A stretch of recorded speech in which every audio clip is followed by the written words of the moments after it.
As you surely already know, there's a huge distaste towards gaming journalism from the overall gaming community, and that's for good reason. A lot of these journos have used their position to spread hateful, false rhetoric about gamers, raking in the cash while they do so. Over the last number of years, though, things have not been going so well for them, with many of those gaming journos getting laid off, especially throughout 2024. And even still, things have just got a lot worse for them, as it's become public information just how corrupt that industry is. The new Department of Government Efficiency has done an investigation into USAID, and while there's a lot to go over regarding that investigation, we're going to focus on the gaming aspect of it, which takes us over to a set of tweets from Anar Seldane. Tweet reading, "People have wondered if our tax dollars were used to promote wokeness in video games, and the answer is yes. USAID paid Politico millions per year to write pieces like this one, which promotes diversity and describes Gamergate as a disinformation and harassment campaign. The irony of them spreading false information while attempting to label something as disinformation, reminiscent of a much lesser extent, that being the Veilguard community and something we discussed just a few days ago,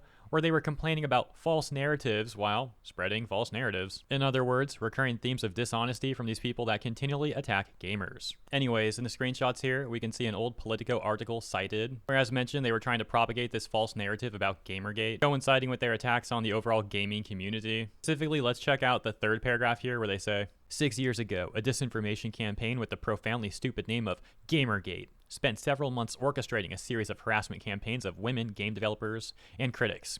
Several women fled their homes in fear for their safety. The harassers' motivation, to drive people they dubbed social justice warriors for their progressive values and their desire to see more realistic depictions of women and minorities in video games out of the industry.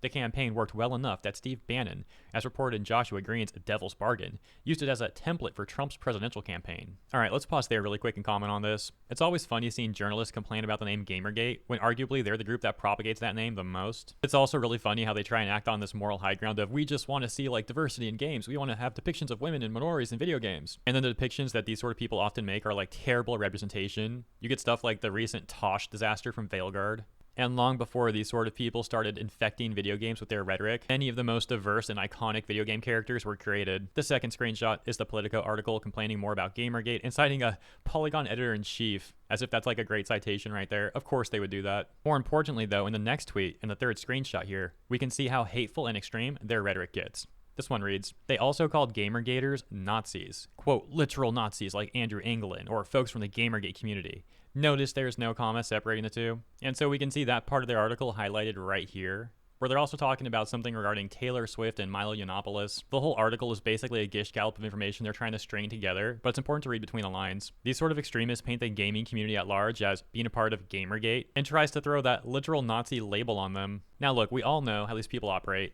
They've been doing stuff like this for years. And this in of itself is an old article. Once again, the new information is that Politico has been accused of receiving USAID funding, all while writing slop like that. And for those that don't know, and I probably should have said this sooner in the video, my bad, but USAID is the United States Agency for International Development. And the information about Politico receiving USAID funding comes directly from Press Secretary Leavitt, who recently issued this statement saying, "I was made aware of funding from USAID to media outlets, including Politico, who I know has a seat in this room.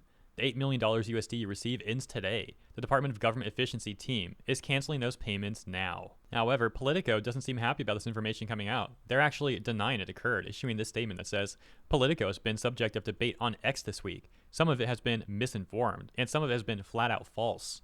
Let's set the record straight. Politico is a privately owned company. We've never received any government funding. No subsidies, no grants, no handouts, not one dime ever in 18 years. Now, as for organizations that dishonestly write about Gamergate and receive government funding, let's also not forget how organization Take This made an article back on March 11, 2024 titled Responding to Gamergate 2, where we similarly saw another attack on gaming with misinformation, while simultaneously also defending bigoted DI consultation firm Sweet Baby Inc. And it was later reported that years ago they were receiving funding from the US government. Last year, there was also that situation with the game Dustborn, as was reported here following reports of Dustborn receiving funding from the EU.